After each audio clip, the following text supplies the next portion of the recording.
I used to think that as long as I didn't do anything evil, didn't steal, didn't hurt anyone, then I was a good person. As long as I felt happy and at peace, then I was living rightly. As long as I didn't directly cause someone pain, there was nothing to worry about. But I was wrong.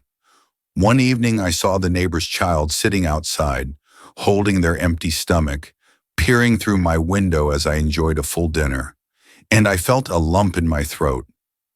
Not because I had done something wrong, but because my joy, my comfort, was sitting right next to someone else's suffering, a suffering I had never noticed. I wasn't the cause of their poverty, but I also hadn't done anything to ease their pain. And I suddenly realized, living a good life isn't just about avoiding evil. It's about not closing your eyes to someone else's pain. There are joys built on tears. When I got the chance to study abroad, I was overjoyed, so thrilled by the idea of flying off to a new country, starting a new life, finally free from my parents' control. I didn't notice my mother's tearful eyes at the airport. I didn't notice my father's trembling hand, holding mine tightly. I didn't think about the sacrifices they had made to give me this opportunity.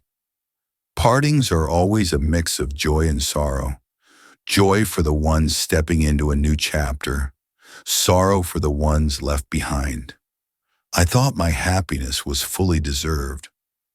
But later, when my mother fell ill, I realized some of the joy I harvested had been paid for by the silent worries and loneliness my parents endured.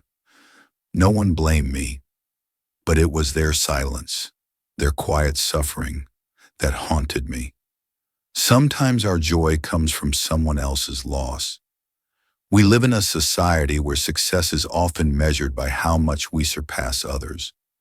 Smarter than someone, earning more, receiving more praise, gaining more fame, and slowly, unconsciously, we begin to feel joy when others fall behind.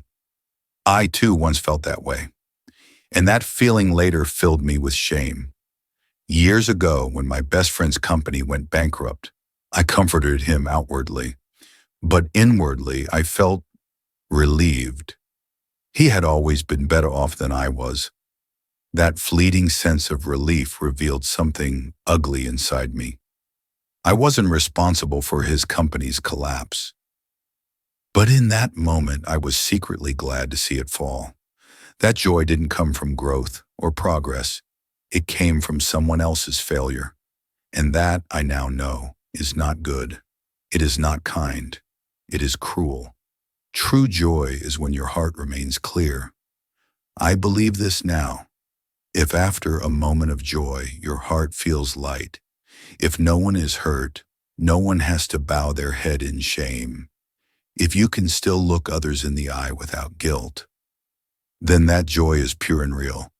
But if afterward you have to hide it, excuse it, or avoid the sadness in someone else's eyes, then maybe it's time to question your heart. No one demands that we save the whole world. No one expects us to embrace everyone. But at the very least, don't let your laughter be built upon someone else's tears. If one day you realize you're celebrating while someone else suffers silently because of your choices, stop, wake up, while there's still time. A pure heart needs no sermons, no recognition, no applause. I'm happy, but may no one suffer because of it. I'm successful, but no one must be belittled for me to rise. I'm at peace, and I wish the same peace for everyone else. If we all thought this way, the world would be paradise.